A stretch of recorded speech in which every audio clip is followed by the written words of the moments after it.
So hi, today I've decided to make a video about UK visitors visa. And the only reason I've done this is because I hit a bit of a conundrum. A friend of mine, she applied for a visa to come visit in the UK and she was denied the visa. And it took me aback because obviously I've done this process countless times. I've invited family and friends over, over a period of time. And I thought I knew this, there's no way anybody with my invitation letter is actually going to be denied a visa. But in this scenario, the visa was denied. And it's very, very simple. It is because when she was asked on the form, have you ever been denied a visa to visit the UK? Any time, have you ever been denied a visa or for any other country, to be honest? And this is where I have to caution you people. Please be honest and say yes if you have ever been to an embassy. It doesn't matter whether it's the UK or the United States or Greece or any other country.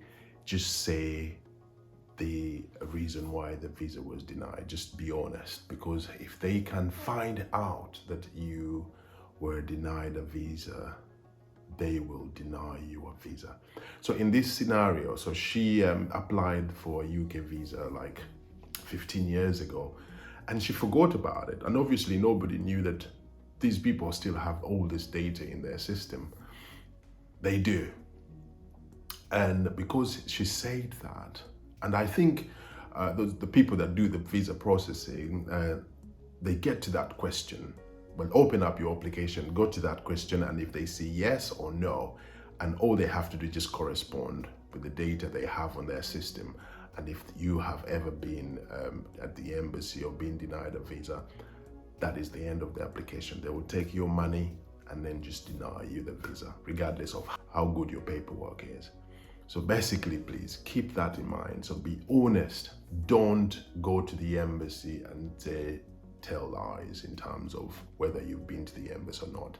They have your data and they can cross-check, and they can cross-check between governments. You could say, oh yeah, because I denied a visa in America, I probably, the British will not know.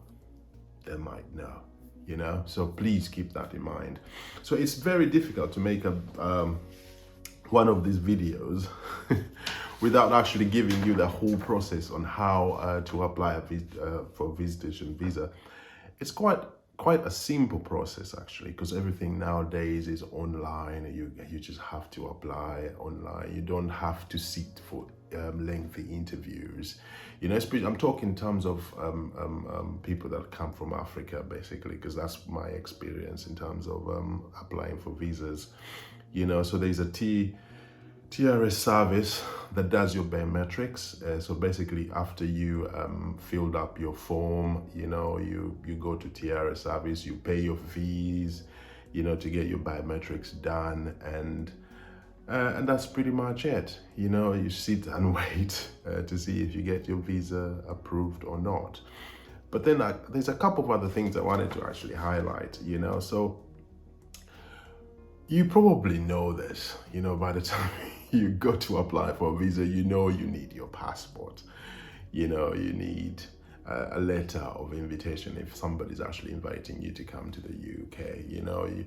That person has to invite you with an invitation letter, and it depends on how you're going to sponsor yourself. Now, there are two ways. So if the person inviting you is sponsoring you, then they have to prove their financial stand, because what the government doesn't really want is for anybody to come to the United Kingdom and then start using the state resources to look after themselves. So you have to have the money.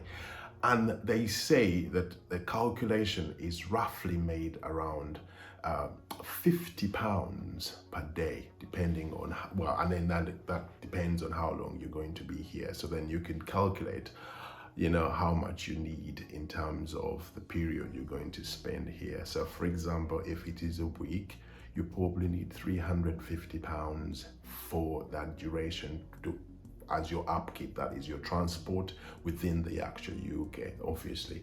And then you have to pay for your flights. And this is something that we did, that I've been doing for so long, and I didn't know that you don't really have to do it. I always buy the tickets, the flight tickets prior to that person applying for a visa, because I thought it just gives you more grounding or more intentions that you're not messing about. But somebody told me, no, don't waste your money. And in the scenario that I've just explained earlier, it just makes it awkward, because then obviously now you have to chase the airlines to give you your money back. So you don't really have to do that. You don't have to get your tickets booked, but you have to have an itinerary, to actually have a plan on how you're going to get here, or when you're going to come here, where you're going to live. So in the case of somebody inviting you to the UK, then if they're providing accommodation for you as well, then they have to prove that they have somewhere they live, and the proof for that is called, well, we call it the proof of address. So that person has to have a utility bill. So I mean, if you live in a house, for example, you have to pay bills. Now normally we have water bills, we have electricity bills, council tax. Those are accepted as proof of addresses. So that person has to send you this, to show you that you can come and live in my house, and the house I live in is the one that is actually stated on that particular bill. So simple as that. I think the other element that is of a big problem is once people ask for people to invite them to the UK, and they don't have relations with these persons. Most people think that, okay, I could just say he's my friend, but the person at the embassy does not know this. So you have to prove to that person that you actually know the person who's inviting you in the UK. So it could be WhatsApp messages, it could be photographs that you've actually taken between, two of you, or anything that ties you together, with the person who's actually inviting you, because they just don't want a randomized sort of invitation for you to come to the UK. It looks awkward, so if it's your brother, then they have to have a birth certificate with which tallies the names of you and their parents together, something like that. So you have to have a relationship with the person sponsoring you or the person inviting you, and that's quite important. And something that also is more key as well is there's what we call letters of good faith. I never used to do this, but I think it's the trend nowadays. You have to get people to write to the embassy to indicate that you are a person who's actually going to come back. You are the person who you say you are, and you're honest enough not to come and overstay your visit in the United Kingdom, because they hate that.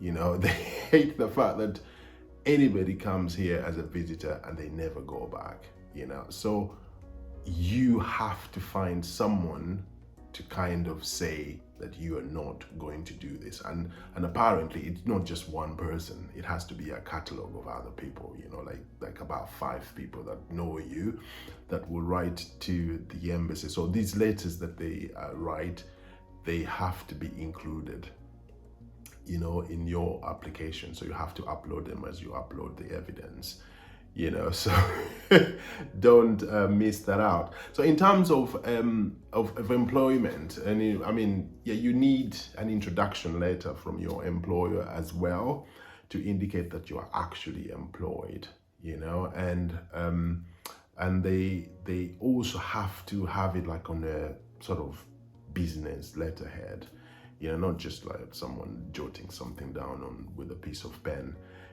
So, and then on top of that, you probably need, again, if you're sponsoring yourself, you need to have, you have to be employed, which is your letter of employment to introduce you to the embassy. You practically also need to have pay slips, preferably about 6 months pay slips. And that money that they pay you has to go to a bank account. So you have to have a bank statement, of your own. Now, this is where the beauty is, because most people think that when you have a bank statement, it has to have a lot of money on your bank statement. No, in a visitor's visa scenario, you don't really need to have a lot of money on this account. What you need to have is money enough to cater for your trip to the UK. So for example, if you planning, say for example, to come to the UK in January of 2023, obviously the flights are not going to be that expensive, from Africa at that time. So basically you probably need a sort of statement that has about £1,500, which is close to, about £1,500 pounds. That will cater for your tickets. And again, I'm talking in a scenario where you're probably not going to spend more than 2 weeks in the UK. So if you're going to spend more than 2 weeks in the UK, then you probably need more money. Remember, the rule is £50 per day, of how long so then multiply that by the time you're actually going to spend in the UK. So simple as that.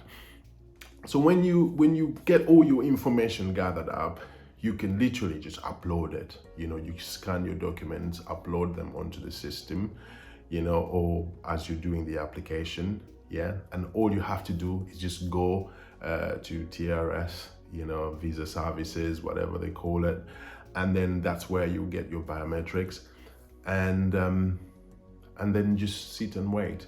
But they also do a service, and I find it really bizarre that people have to pay for this service. So basically you go there and then somebody will take all your evidence that you've brought, and then they will scan it and then upload it onto your application, and then they will charge you. Don't do that. Just do it all at home, because nowadays even phones can pretty much scan. You can scan using your phone and actually upload all this information onto your application, and that's job done.